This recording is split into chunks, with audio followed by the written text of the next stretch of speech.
चलिए स्टार्ट करते हैं अपना फोर्थ लेक्चर सेल का।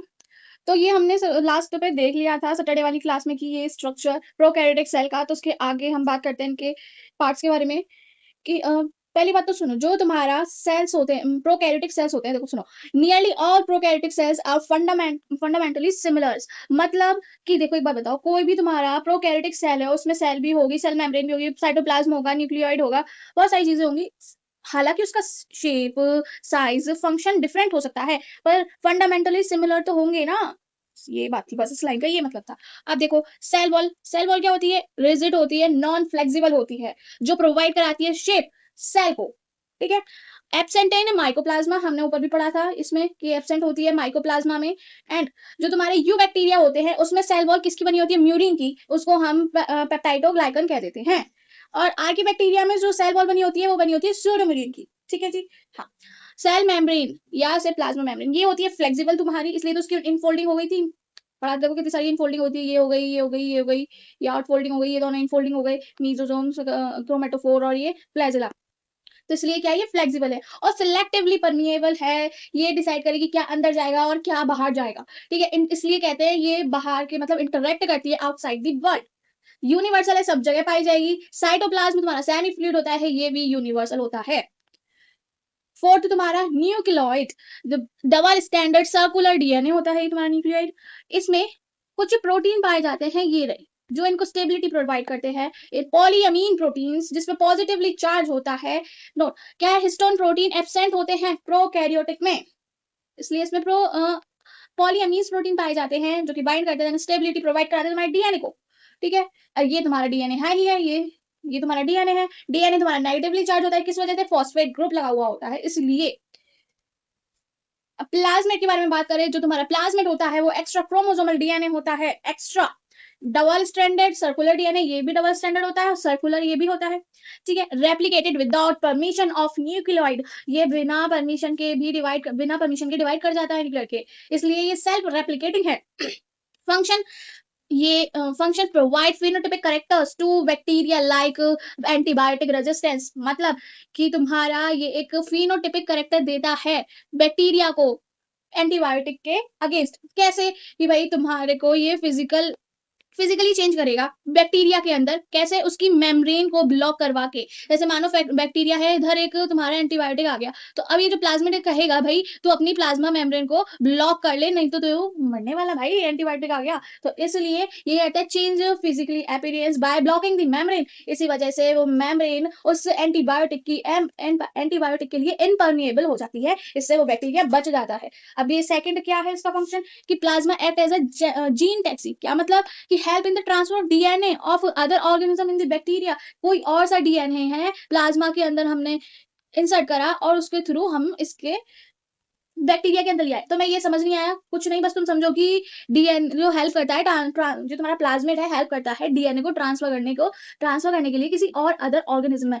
कैसे? ये सब पूरा हम बायोटेक में पढ़ेंगे, नहीं समझ में आया, बस ये याद रखना कि ट्रांसफर करता है डीएनए को कोई अदर ऑर्गेनिज्म में इनटू में बैक्टीरिया। मीजोसोम, मीजोसोम तुम्हारी एक्सटेंशन है किसकी? प्लाज्मा मेम्ब्रेन की, इन दी साइटोप्लाज्म, सही से पढ़ना लाइन को। एंड इन इसलिए वो क्या है? Infoldings of plasma membrane. हाँ ठीक है। अब ये एक ट्यूबुलर शेप में हो सकती है, वेसिकल शेप में होती है और लैमिनेर शेप में हो सकती है, मतलब इरेगुलर शेप। वेसिकल मतलब राउंड या बैग लाइक शेप, और तुम्हारा ट्यूबुलर मतलब कि ट्यूब लाइक शेप। वेसिकल क्या करता है? वेसिकल तुम्हारा सिक्रीशन में हेल्प करता है, सेल वॉल को सिंथेसिस करने में हेल्प करता है। ठीक है।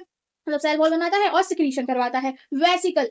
लेमिने तुम्हारा इरेगुलर होता है, इसलिए वो सरफेस एरिया बढ़ा रहा है। देखो इधर सरफेस एरिया बढ़ा है, नहीं बढ़ा? एंड जो तुम्हारा एंजाइमेटिक कंटेंट भी बढ़ाता है इस वजह से, इसलिए रेस्पिरेशन बढ़ जाती है, इसी वजह से तुम्हारा एटीपी फॉर्मेशन भी बढ़ जाता है। अगर ट्यूबलर वाला क्या करवाता है भाई? ट्यूब क्या करवाता है? ये देखो तुम्हारा जो इधर न्यूक्लियोइड है, इससे ये ट्यूब आके अटैच हुआ, ये ट्यूब इसने दो ट्यूब बना लिए इस डीएनए पे ही अटैच करके हुए, देखो। देन ये हो गए अपना अपना हिस्सा लेके अलग अलग हो गए। देन इस देखो इसने डीएनए का डिस्ट्रीब्यूशन कर दिया, अब ये डीएनए खुद रेप्लिकेट भी कर गया। तो इसलिए ये ट्यूब किस लिए हेल्प कर रहा है? डीएनए डिस्ट्रीब्यूशन में एंड डीएनए रेप्लिकेशन में। ठीक है। और जो तुम्हारा रेस्पिरेशन होता है यूकैरियोटिक में किसके थ्रू होता है? माइटोकॉन्ड्रिया के थ्रू। और प्रोकैरियोटिक में किसके थ्रू होता है? मीजोसोम के थ्रू। ठीक है। ठीक है। Chromatophore, chromatophore form by the extension of extension of cell membrane towards cytoplasm. Cytoplasm के अंदर ही तो होता है एक्सटेंशन, इसलिए ये क्या है, मेम्ब्रेन इनफोल्डिंग ऑफ मेम्ब्रेन, ठीक है।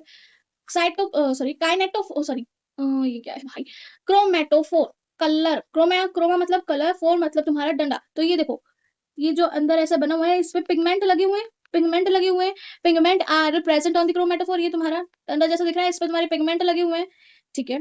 ये पिगमेंट किस काम आते हैं, ये ट्रैप करते हैं तुम्हारी लाइट को, ठीक है, लाइट को ट्रैप करने में हेल्प करते हैं, फोटोसिंथेसिस बढ़ाते हैं तुम्हारा।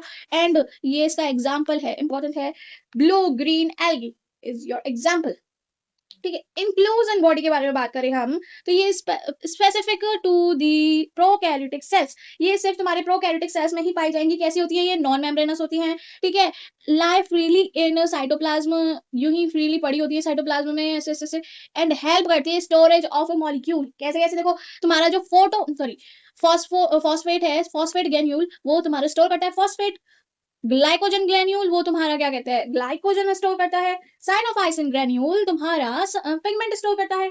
अब एक आता है important, that is your gas vacuole. ये एक्चुअल में ट्रू वैक्यूल नहीं है, बट वो एयर स्टोर करता है अपने अंदर, प्रोवाइड बायोन्सी। जब अगर कोई बैक्टीरिया पानी में तैर रहा है तो वो ऊपर उसे तैरने में हेल्प करे, इसलिए इसका एग्जाम्पल है, ये भी इंपॉर्टेंट है, ब्लू ग्रीन बैक्टीरिया या पर्पल ग्रीन बैक्टीरिया, ठीक है। अब राइजोसोम, राइजोसोम तुम्हारा यूनिवर्सल ऑर्गेनेली है, सब में पाई जाएगी। पैलेट पार्टिकल इसे क्यों बोलते हैं, क्योंकि एक साइंटिस्ट थे जॉर्ज पैलेट, उन्होंने डिस्कवर्ड करा था राइजोसोम को इन 1953। और ये प्रोटीन की फैक्ट्री है, मतलब ये प्रोटीन बनाता है। कैसे, सिंथेसिस प्रोटीन फ्रॉम आरएनए। कैसे, जो तुम्हारा डीएनए है, डीएनए से तुम्हारी ट्रांसक्रिप्शन होगी, आरएनए बनेगा, ठीक है। आरएनए से तुम्हारी ट्रांसलेशन होगी, देन तुम्हारा प्रोटीन बनेगा। कैसे, अब एक बात सुनो, जब आरएनए से लग जाते हैं तुम्हारे राइजोसोम, इसको बोलते हैं पॉलीसोम्स या फिर पॉली राइजोसोम्स, मतलब कि सिंगल आरएनए प्लस मैनी राइजोसोम। इस सिंगल आरएनए पे कितने सारे राइजोसोम आके लग गए, उसे कोई पॉलीसोम या राइबोसोम कह रहे हैं हम उसे, और उसी से जाके आगे ट्रांसलेशन हुई, प्रोटीन बन गया। आगे सब तुम अच्छे से पढ़ोगे बायोमोलिक्यूल वाले चैप्टर में, बायोमोलिक्यूल कह रही हूँ मैं, जेनेटिक वाले चैप्टर में। ये तुम्हारा, अच्छा ये तो सुनो, यूनिवर्सल ऑर्गेनेली है, सब में पाई जाती है, दोनों प्रोकैरियोटिक एंड यूकैरियोटिक में। यूकैरियोटिक में दोनों ही पाए जाते हैं। इसकी यूनिट कौन सी होती है, एक तो 80s वाली और एक 70s वाली। 80s वाली तो हमारी रफ एंडोप्लाज्मिक रेटिकुलम पे पाई जाएगी, जो कि जिसकी सब यूनिट है 60, 80 वाली की 60 और प्लस 40, दोनों के दोनों इवन, तीनों के तीनों इवन, ठीक है।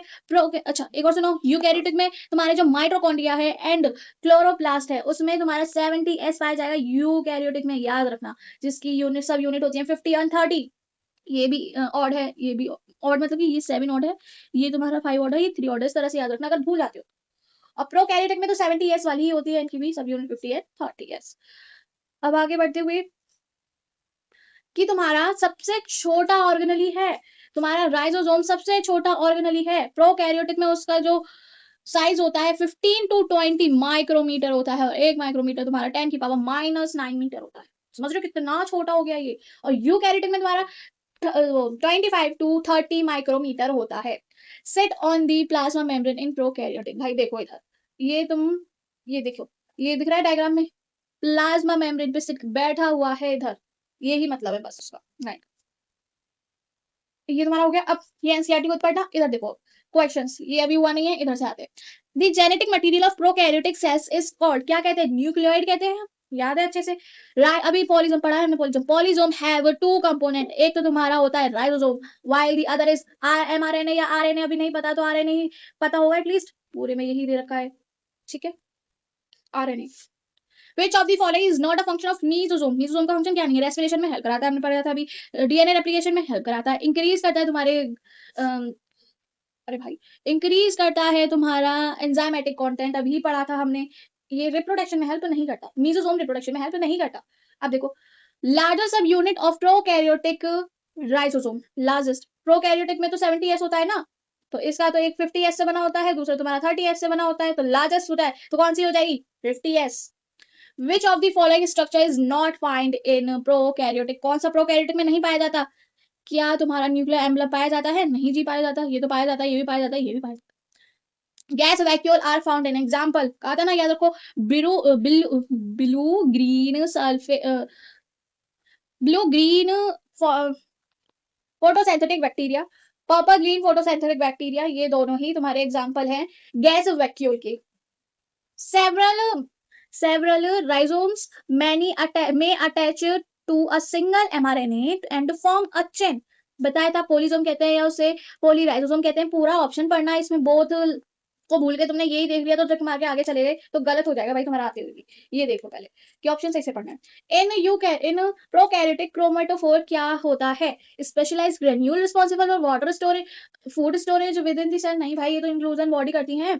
Structure responsible for organise this shape of this organism? भाई ये सेल वॉल है, ठीक है, ये नहीं है, क्रोमेटोफोर नहीं है।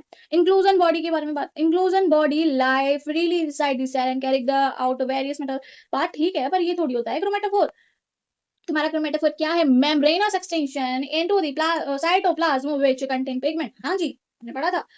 Genetic material in prokaryotic, prokaryotic में जेनेटिक मटेरियल क्या होता है? बेसिकली नेकेड होता है, नंगा पुंगा होता है।